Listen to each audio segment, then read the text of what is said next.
Video games have some amazing weapons. I mean, the energy sword, the lancer, the Spartan laser cannon, but what about the weapons that sucked? The weapons you picked up once and you threw it back down and said never again. That's what we're going over right now. Welcome to Chaos Gaming. Let's kick things off with the Club, just the name of it, in Goldeneye 007. Now, if you know me, welcome everybody, Chaos here. You know Goldeneye is one of my favorite games of all time. Now, if you spent any time in this game, you also know the Club is one of the worst things you could ever put or use in a video game. The Club is a Russian SMG that obviously was modeled after the real-world Scorpion, but its damage and handling, well, they're not very good in comparison. It has some of the lowest damage and the worst accuracy in the entire game. While you can use it to perfectly just have fun on lower difficulties, if you try to go through Goldeneye on the higher difficulty settings, guess what?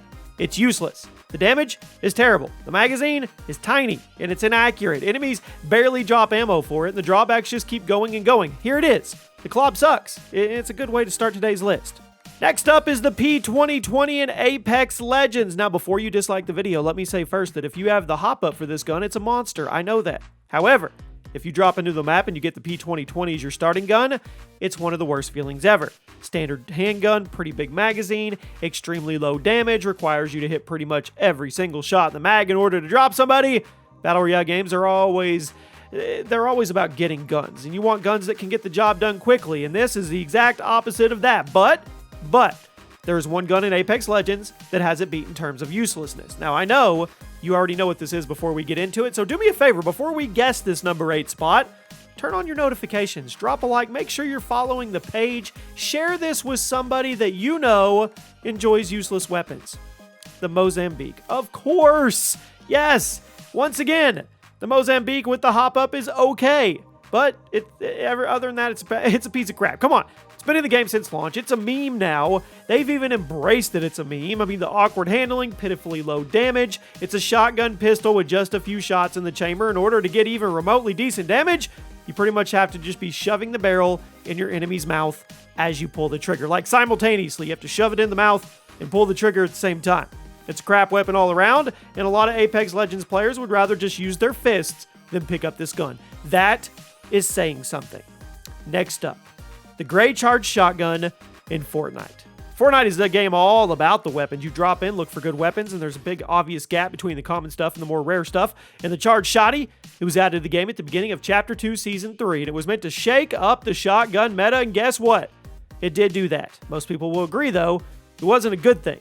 The charged shotgun was a pump shotgun that had to be charged up before it fired. Yeah, just like it says, meaning it was the only gun in the game where the shot doesn't come right out when you pull the trigger. Now, Fortnite is a very fast-paced game. Most shooters are. So the absolute last thing you want is for your gun to not fire when you pull the trigger. And the worst part about the Chargey, well, you had to charge up the thing in order to get even remotely decent damage, meaning you had to be constantly thinking 3 steps ahead of your opponent, and you couldn't change course during that, and you were seriously nerfing yourself during the fight. It was bad. Cherry on top, the damage was inconsistent. So, yeah. Next up is the Magnum in Halo Reach. Now, this thing has gone through a lot of changes throughout the years, growing pains, if you will, although most will agree it was at its worst in Reach. Halo 1 had a beastly Magnum. Halo 2 and 3, they had dumbed-down versions, but it was still rather accurate, and it was reliable as a sidearm. Then we get to Reach. Not only dramatically nerfed the damage of the Magnum, but they also introduced the Halo community to Bloom, a mechanic that most shooters despise. Now, for those that don't know, Bloom is a mechanic in shooting games where you pull the trigger of your gun, well, it's going to make your next shot less accurate, requiring you to pace your shots and take things slowly in order to remain accurate. The Reach Magnum had some of the biggest bloom in the entire game, essentially turning the gun into a slot machine that you could never actually rely on for accuracy. So one day, I hope to see bloom removed from every shooting game on Earth. I don't like this mechanic. At number 5, the wooden sword in Witcher 3. Now, I know the wooden sword is admittedly supposed to be non-lethal, but that does not mean that it doesn't belong on today's list. Throughout The Witcher 3, every once in a while you'll come across side missions that require you to fight people in non-lethal situations like spars and training exercises in which you obviously use a wooden training sword. But there are ways to get the wooden sword added to your permanent arsenal and use it on normal enemies. Now, in these situations, it's one of the absolute worst things you could use, honestly. I know it's a shocker. In fact, in most situations, you'd be better off just using your fist instead of the wooden sword, and that is saying something. So while the wooden sword is perfectly acceptable for non-lethal takedowns and side missions, you're in a world for hurt if you try to actually use it in combat. Next up, your fists in Doom 1993. Now, the newer Doom games make your fist a weapon of mass destruction. The original Doom was bad. They were meant to be an absolute last resort choice that you would only use if you were completely out of ammo for every single gun in your arsenal. They dealt less damage than the starting pistol, and they required you to get up close and personal with demons who were hitting a lot harder than you. So yes, the new Doom game lets you go berserk with your fist, but the original game, using your fisticuffs, was not a good option.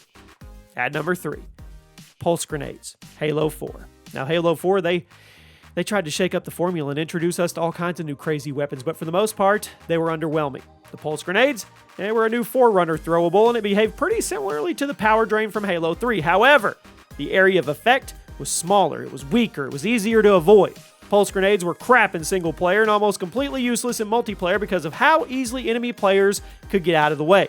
Now, Halo as a series is known for its big beefy weapons. In Halo 4, guess what? They missed the mark. At number 2, flowers in GTA San Andreas. With how much freedom the GTA games give you, it should not be shocking that you can actually use flowers as a melee weapon. In San Andreas, there's a couple points where you're told to get flowers as a gift for your girlfriend, but if you want to, you can go off the beaten path, literally, and use these flowers as a melee weapon. Now, bizarrely, hitting someone with a bunch of flowers actually does more damage than hitting them with your fist, but that doesn't mean they're good. Flowers will take quite a few hits to drop somebody, and if the enemy has a gun, well, you're screwed. But hey, you clicked on a video of useless video game weapons, so I'm giving you useless video game weapons. The flowers. And at number 1, the most useless gun, but probably the coolest gun on this list, is the Calibre in Battlefield 1. Now, this was admittedly meant to be useless, but it's worthy of a spot. People loved it. In real life, the Calibre was an extremely compact pistol that was manufactured in extremely limited quantities. It fired 2mm ammunition, and the gun itself was only 1/10 of an inch wide and 0.4 inches long. So, DICE decided to bring the gun into Battlefield 1 as a fun little bonus gun that was not intended to be effective, but it was rather as a humiliation to your opponents. If you got killed with a Calibre, it was nothing short of infuriating because it sucked. It dealt as low as 1 damage and a maximum of 5, meaning it could take up to 100 shots to kill somebody with the gun. Now, the Battlefield 1 community loved the gun, and obviously for its intentional uselessness, the Calibre gets the number 1 spot on today's list. There you have it. The most useless weapons in games you never used. If we missed one, let us know what it was in the comments. I'll see you soon.